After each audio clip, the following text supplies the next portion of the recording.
Hai semuanya, kembali lagi bersama saya Ngelantur Film. By the way, apa kabar para pecinta urban legend Jepang? Sudah siapkah kalian untuk menyaksikan kisah dari film yang satu ini? Karena kali ini, Ngelantur Film akan membahas sebuah film horor Jepang yang sangat terkenal, sekaligus sungguh mengerikan. Di mana film ini berjudul Ju-on tahun 2002. Tapi jangan salah, yang dibahas kali ini adalah kisah originnya. Dari film inilah, berbagai sequel dan remake-nya terus dikembangkan, bahkan oleh produser Hollywood. Baiklah, daripada berlama-lama lagi, lebih baik kita langsung saja masuk ke dalam pembahasannya. Dan jika kalian menyukai channel ini, seperti biasa, silahkan berlangganan saja agar tidak ketinggalan video menarik lainnya dari Ngelantur Film. Film ini dibuka dengan penampilan sebuah catatan kuno berbahasa kanji tentang kutukan yang dikenal sebagai Ju-on. Kutukan ini berasal dari arwah pendendam yang berusaha menuntut balas. Menurut mitos dan legenda, arwah tersebut akan memberikan kutukan dengan menghabisi setiap orang yang berani mendatangi tempat kematiannya. Kemudian, adegan berpindah, memperlihatkan suasana rumah keluarga Takeo.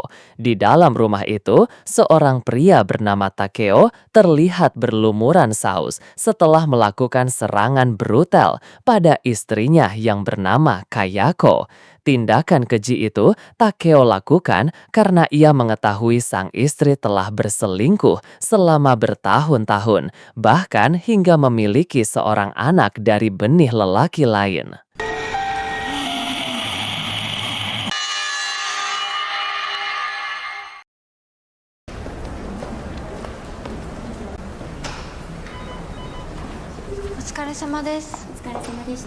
Singkat cerita, adegan beralih pada seorang pegawai dinas sosial yang cantik bernama Rika Ozawa. Beberapa saat kemudian, Rika ditugaskan oleh atasannya yang bernama Hiro untuk mendatangi rumah keluarga Katsuya. Terlebih, menurut laporan para tetangga, sang ibu dan anak menantunya sudah beberapa hari ini tidak bersosialisasi.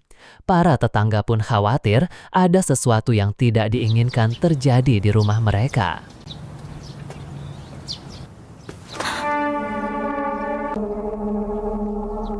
Mendengar perintah tersebut, Rika yang merupakan karyawan baru tidak bisa menolak. Sesampainya di kediaman Katsuya, tiba-tiba saja Rika merasakan aura yang aneh di rumah itu. Meskipun perasaan tidak enak muncul, Rika harus tetap menjalankan tugasnya.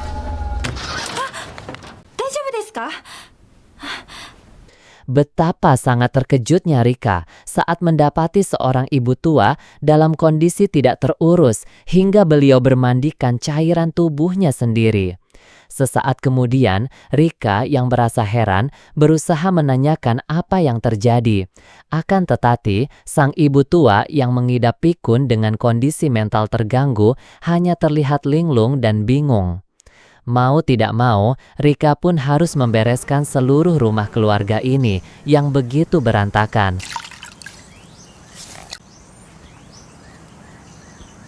Di tengah kegiatan bersih-bersih, Rika pun merasa heran saat menemukan sebuah foto keluarga yang sepertinya bukan foto keluarga pemilik rumah ini.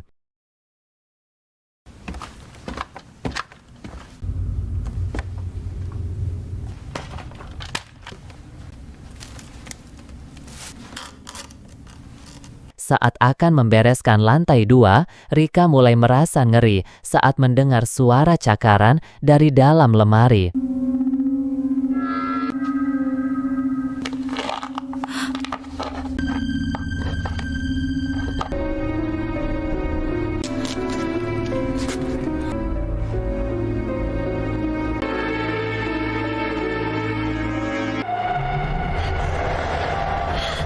Sontak, Rika pun sangat terkejut saat melihat sosok anak kecil yang terkurung dalam lemari. Rika yang merasa anak kecil tersebut merupakan korban kekerasan dalam rumah tangga, langsung menghubungi Hiro dan memberitahukan keanehan yang ia alami. Tidak hanya itu, Rika merasa jika anak itu sangat mirip dengan anak di foto keluarga yang ia temukan sebelumnya. Hingga setelah melaporkan hal tersebut, Rika pun berniat untuk kembali mengeceknya. Di tengah gerak-geriknya yang aneh, anak kecil itu mengaku bernama Toshio. Namun di saat itu pula, Rika pun heran saat mendengar sang ibu tua seperti berbincang dengan seseorang. Sachie-san? Sachie-san, yoko ni narimashou. Sontak, Rika pun kaget saat sang ibu tua memohon pada seseorang untuk berhenti menerornya.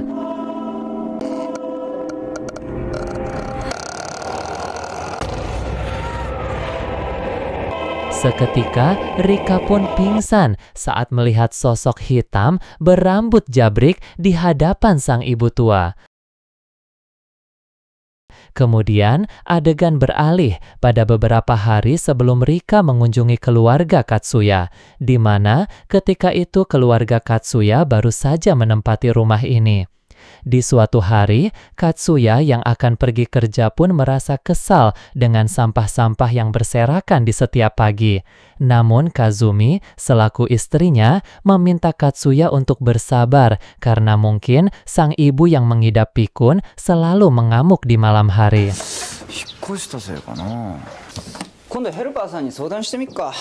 Saat akan pergi kerja, Kazumi memintanya untuk cepat pulang karena nanti malam adiknya yang bernama Hitomi akan berkunjung.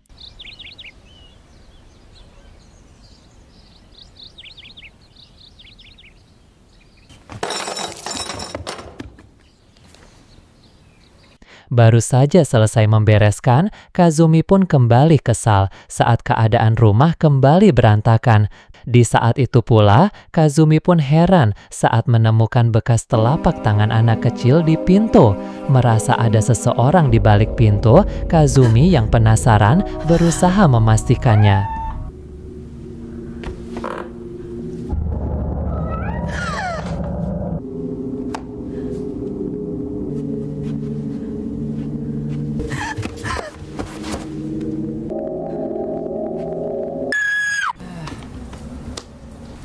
Kazumi!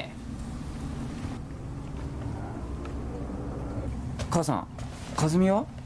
Merasa sesuatu yang buruk telah terjadi, Katsuya yang panik berusaha mencari keberadaan istrinya.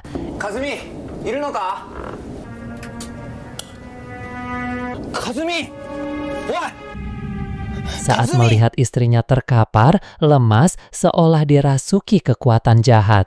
Bergegas ia menelepon bantuan.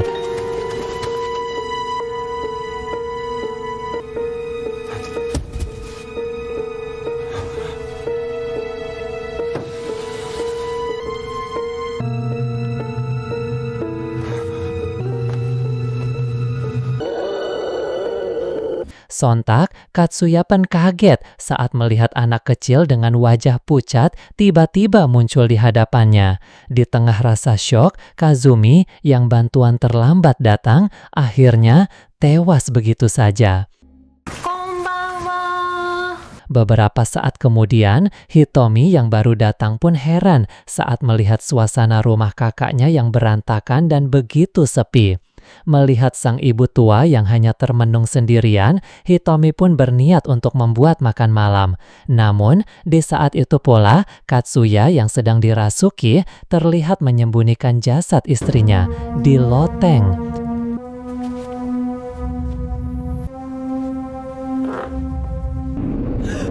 Di tengah gerak-gerik Katsuya yang semakin aneh, Katsuya dalam kondisi kesurupan berusaha keras mengendalikan diri dan meminta Hitomi untuk segera pergi.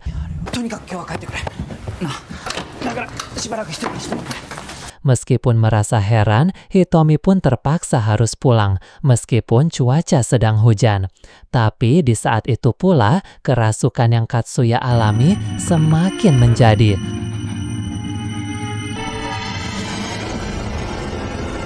Rupanya, teror aneh yang terjadi di rumah ini berasal dari arwah jahat Kayako yang gentayangan. Kembali ke masa sekarang. Kali ini, Hitomi yang merasa khawatir berusaha menghubungi telepon rumah kakaknya. Namun karena tidak ada jawaban, Hitomi pun meninggalkan pesan suara agar mereka menelepon balik. Di dalam toilet, Hitomi pun merasa senang saat sang kakak menelepon balik. Namun saat diangkat,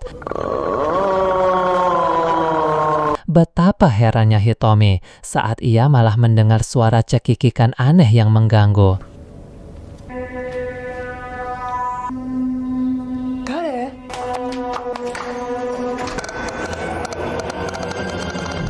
Melihat sosok hitam itu, Hitomi yang ketakutan langsung melarikan diri.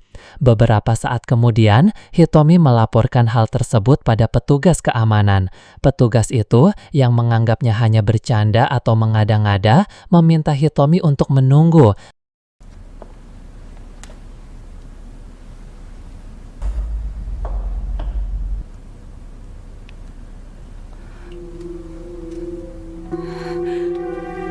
Melihat petugas keamanan itu seperti dikendalikan oleh kekuatan gelap, Hitomi yang ketakutan berniat untuk segera pulang.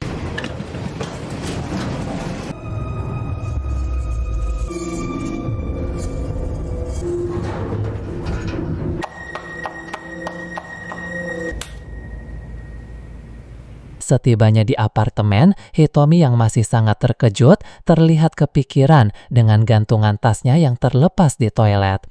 Hingga beberapa saat kemudian, ia pun merasa senang saat mendapat telepon dari kakaknya yang mengatakan akan berkunjung. Saat kembali mendengar suara cekikikan yang membuatnya parah dilanda ketakutan, ia langsung mencabut semua sambungan telepon di rumahnya. Di tengah situasi mencekam, Hitomi berusaha memecah kesunyian dengan menonton televisi. Tapi lagi dan lagi, suara cekikikan aneh yang mengganggu meneror Hitomi. Saat ketakutannya semakin menjadi-jadi, Hitomi pun kaget saat gantungan tasnya tiba-tiba muncul di tangannya.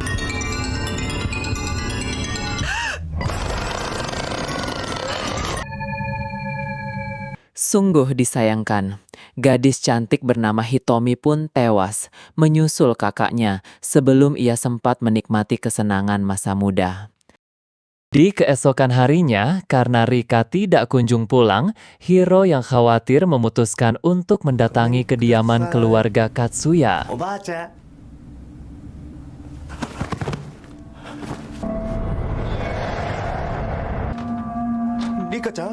Sontak, Hiro pun panik saat menemukan Rika dalam kondisi linglung di hadapan jasad sang ibu tua yang tewas dengan ekspresi ketakutan. Hingga di siang harinya, tim kepolisian pun datang untuk menyelidiki apa yang telah terjadi. Di tengah penyidikan, detektif Kogoro Mori mengajak rekannya, Senichi Ikudo, pergi ke lantai 2.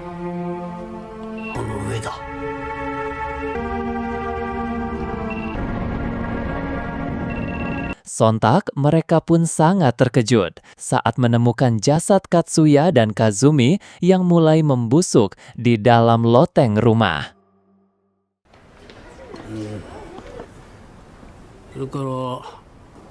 Beberapa hari kemudian, Kogoro berusaha meminta keterangan pada Rika yang kondisi mentalnya mulai membaik. Lantas, dalam kesaksiannya, Rika mengungkapkan semua kegiatannya ketika mengunjungi rumah Katsuya, termasuk keanehan yang ia alami. Tidak hanya itu, Rika pun memberitahu jika ia sempat menemukan seorang anak kecil bernama Toshio yang diduga menjadi korban kekerasan dalam rumah tangga, terkurung dalam lemari. Mendengar hal tersebut, sontak membuat Kogoro heran.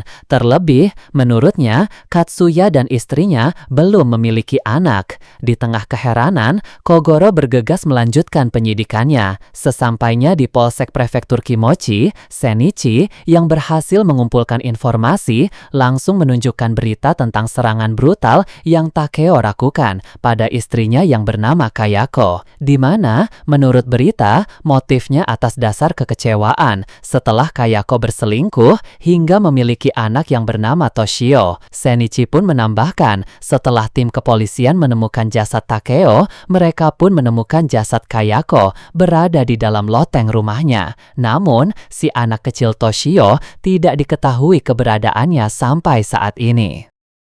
Di sore harinya, Shenichi menemui adiknya Kayako yang bernama Yuji yang sedang bermain dengan putrinya. Lantas, sambil memperkenalkan diri, Shenichi mengungkapkan jika saat ini tim kepolisian memerlukan bantuan Yuji untuk melanjutkan penyidikan di bekas rumah Kayako. Mendengar hal itu, Yuji yang panik langsung meminta putrinya untuk pulang. Di malam harinya, adegan beralih ke kantor dinas sosial, di mana kali ini Komar yang sedang lembur pun sangat terkejut saat menemukan Hiro tidak bernyawa di bawah wastafel. Singkat waktu, setibanya di Polres, sambil menunjukkan rekaman CCTV Hitomi, Shenichi dan Kogoro mengungkapkan jika setelah insiden tersebut, Hitomi dinyatakan hilang dari dalam apartemennya. Namun, sesaat kemudian, Shenichi dan Kogoro langsung pergi saat mendapat laporan penemuan jasad Hiro.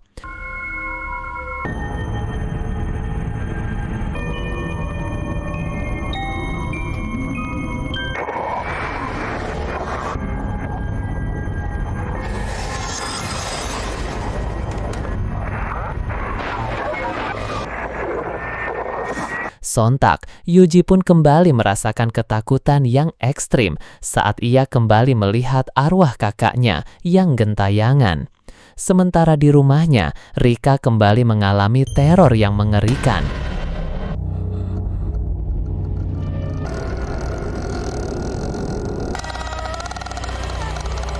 Apakah Rika akan baik-baik saja? Di tengah malam, Yuji yang ingin mengakhiri kutukan rumah ini langsung membawa 2 wadah berisi bahan bakar untuk membakar rumah terkutuk ini.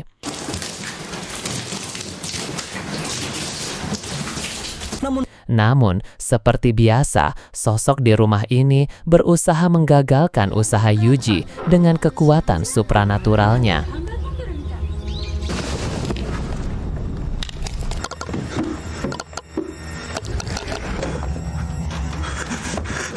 Seketika, lutut Yuji pun lemas saat melihat arwah jahat kakaknya.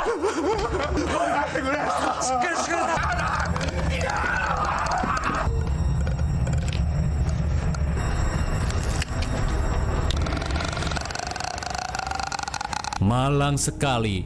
Sungguh disayangkan, detektif Kogoro dan Shenichi pun tewas begitu saja setelah dihampiri arwah Kayako dengan suara cekikikan aneh yang mengganggu. Singkat cerita, 6 tahun kemudian, adegan beralih pada seorang gadis cantik bernama Izumi. Setelah melihat poster ketiga temannya yang hilang secara misterius, Izumi yang ketakutan bergegas pulang ke rumah. Izumi adalah putrinya Yuji yang kini sudah meninggal dunia akibat kutukan kakaknya bersama detektif Kogoro dan Shenichi. Dan kini, sepertinya Izumi mendapat kutukan yang sama setelah ia dan ketiga temannya dengan nekat memasuki uka-uka rumah terkutuk milik arwah Kayako. Singkat waktu, beberapa hari kemudian, 2 gadis cantik bernama Chiharu dan Miyuki berniat menjenguk Izumi setelah beberapa hari tidak masuk sekolah. Izumi? Izumi yang paranoid mengungkapkan jika di setiap malam ia selalu mendapat teror dari ketiga sahabat terbaiknya yang ditugaskan oleh arwah Kayako untuk menjemputnya. Ditemah rasa penasaran dengan apa yang Izumi alami, tiba-tiba saja Izumi histeris saat mengingat kejadian ketika memasuki rumah terkutuk. Saat akan pulang, ibu Izumi menjelaskan jika tingkah Izumi sama persis dengan tingkah ayahnya beberapa hari sebelum meninggal dunia.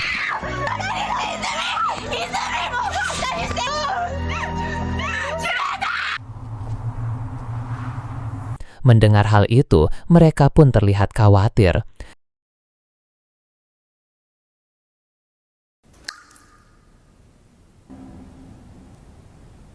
Di malam harinya, Izumi yang terbangun langsung panik saat koran yang menutupi jendelanya telah dirobek. Sontak, Izumi pun panik saat ketiga sahabat terbaiknya kembali mendatanginya.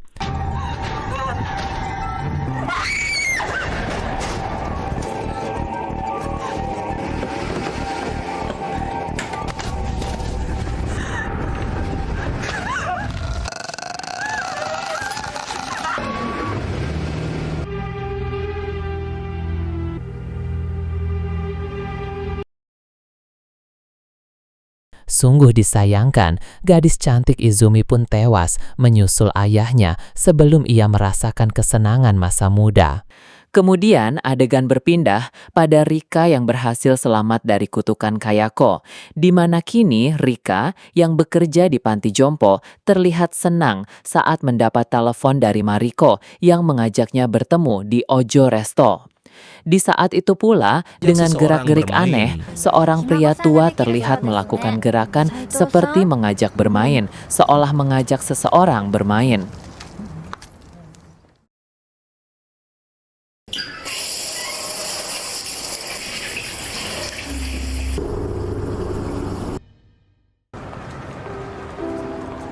Sesampainya di Ojo Resto, sambil menunggu pesanan datang, Mariko yang kini menjadi guru pun berbagi cerita pada Rika tentang keresahannya pada seorang siswa yang menjadi korban kekerasan dalam rumah tangga.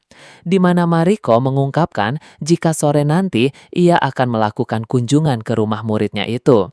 Namun, di tengah obrolan, Rika pun merasa heran saat melihat kucing hitam. Ia pun sangat terkejut saat kembali melihat Toshio setelah bertahun-tahun berlalu.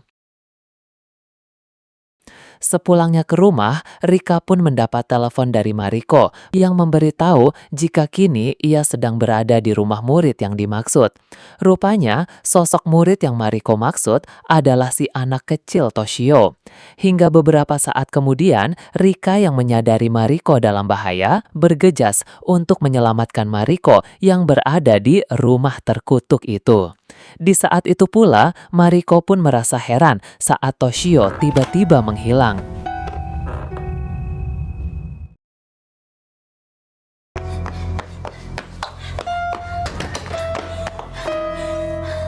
Singkat waktu, dengan napas yang terengah-engah, Rika yang panik bergegas menerobos masuk ke dalam rumah terkutuk untuk mencari Mariko.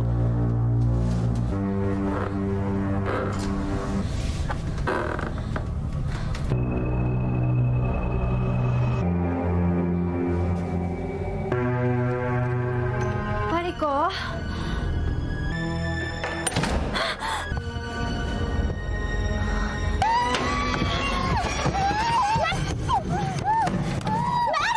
Ia melihat Mariko diseret ke loteng. Rika yang panik berusaha menyelamatkannya.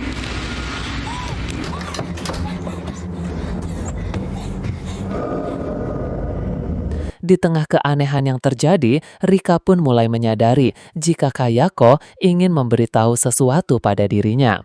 Lantas, ia pun teringat pada cara pria tua itu melakukan gerakan seperti mengajak bermain.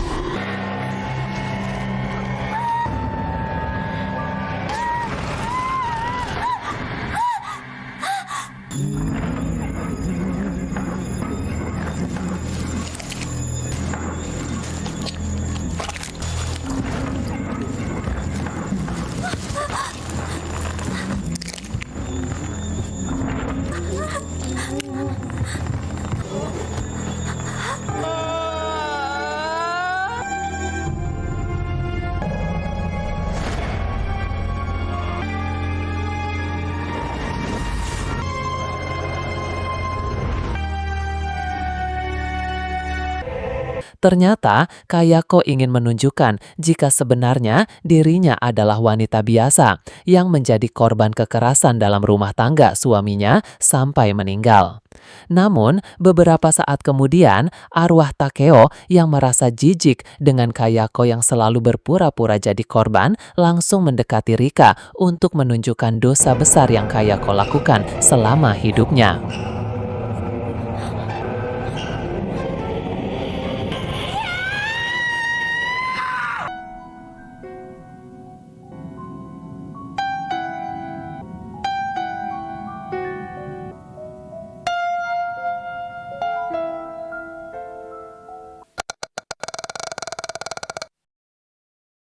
Sungguh sangat mengerikan sekali, bukan? Perselingkuhan yang Kayako lakukan membuat Takeo gelap mata dan menghabisi Kayako bersama anak hasil perselingkuhannya. Di mana Takeo merasa kesal sejadi-jadinya saat ia mendapat kenyataan jika selama bertahun-tahun istrinya berselingkuh, hingga anak yang selama ini ia sayangi ternyata adalah anak dari perselingkuhan dengan tetangga. Sungguh sangat mengejutkan. Dan yang lebih anehnya lagi, Kayako malah menaruh dendam dan meneror siapa saja yang datang ke rumahnya.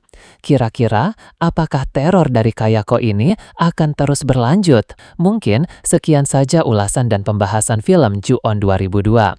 Jangan lupa sukai dan berlangganan supaya kalian tidak ketinggalan jika ada video menarik lainnya dari Ngelantur Film. Terima kasih sudah menonton dan sampai jumpa di video berikutnya.